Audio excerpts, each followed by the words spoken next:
Do'stlar, challenge davom ettiramiz. Hozir umrimdagi eng qimmat veloni olishga ketyapman. Kades brat bilan 250 millionga gaplashganman. Xudo xolasa borgandan keyin veloni ko'rib, agarda ayblari bo'lsa, ayblarini aytib, narxini tushirishga harakat qilamiz.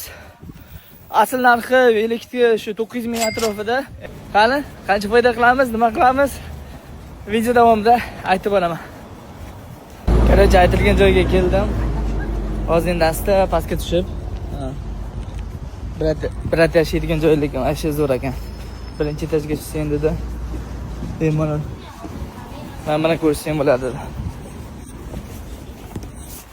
Koreyada charchatadigan eng ko'p narsa mana shu zinalarda. Elevator bor ekan bu tomonda. Prosta o'tda odam tushib ketdi. O'shaning uchun kutib o'tirgim kelmadi. Yo'q, charchatadi. Qaracha brat bilan ko'rsatamiz. Velini ko'ramiz. Sotib olamiz. Do'stlar, hozir mana shu bratdan qarachi veli olyapman. Video. Kamsamida. Qarachi 200 mingga oldik. Nima deysizlar? Xudo xolasa velo trip qilamiz. Kamsamida. Qani ketdik, bismillah.